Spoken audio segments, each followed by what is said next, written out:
तर नमस्कार मित्रांनो, हे तुम्ही बघू शकतात आम्ही आता कनेरी मठमध्येच आहे। अजून हे पूर्वीच्या काळात जे आंबे वगैरे विकायचे,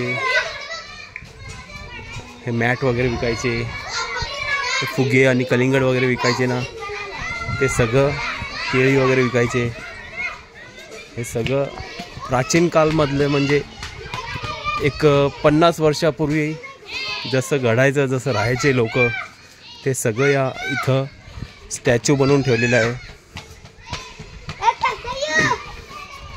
हे तुम्ही बघू शकतात, सगळे चांगले चांगले स्टॅच्यू आहे इथं। हे बघा, ही बांगडी विकायची,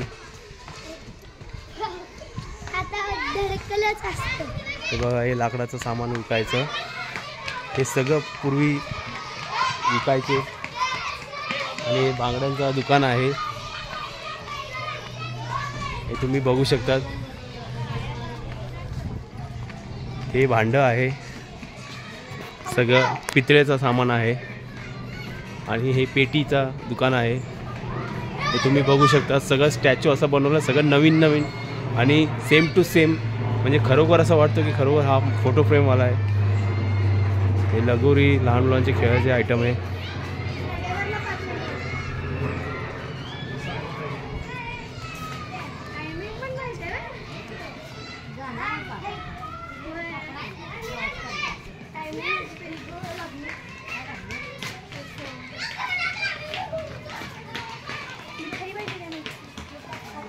आणि हे तुम्ही बघू शकता, हे मिठाईचं दुकान आहे, जे आपण जत्रेमध्ये गेलो तर तिथं असे दुकाने असतात। आणि हे पितळेचं देवाचं सगळं मूर्त्यांचा दुकान आहे, कलश वगैरे आहे, घंटा वगैरे आहे, समई वगैरे आहे। हे बघा, हे जसं अगरबत्ती वगैरे, केळी वगैरे आहे बघा, जसं तुम्ही जत्रेमध्ये जातात एखाद्या, त्या जत्रेमध्ये जसं तुम्हाला बघायला भेटतो, ते सगळं आयटम इथं आहे। आणि जत्रेमध्ये बघा रथ खेचतात माणसं, 50-100 माणसं खेचतात पुढून, ते सगळं दृश्य इथं तुम्हाला बघायला भेटेल या कनेरी मठमध्ये। मगाशी जे आपण 200 रुपयाचं तिकीट घेतलं आहे,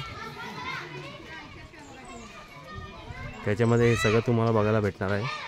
तर तुम्ही कोल्हापूर साईडला आले असतील किंवा येणारे असतील तर एकदा तुम्ही नक्की कनेरी मठमध्ये या, त्याच्यामध्ये तुम्हाला भरपूर नॉलेज मिळेल आणि भरपूर बघायला भेटेल।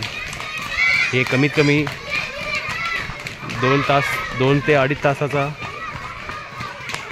हा तुम्हाला पूर्ण दृश्य आहे, 2 ते 2.5 तासामध्ये तुम्हाला बघायला भेटेल। हे बघा, हे असे जत्रेमध्ये लांबून यायचे बघायला। हे बघा, हा फुगेवाला आहे, फुगे विकतोय। हे बघा, हे गजरेवाला आहे आणि तो बासुरीवाला आहे बघा, बासुरी विकतोय।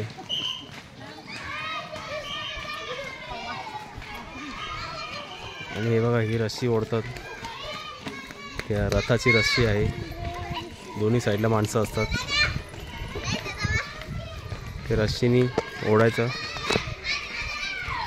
आणि रथ खेचून घेऊन जायचं।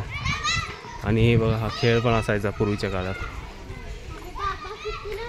तर चला मित्रांनो, मी पुढचा व्हिडिओ तुम्हाला पुढच्या लोकेशनमध्ये होतो, तोपर्यंत जय महाराष्ट्र।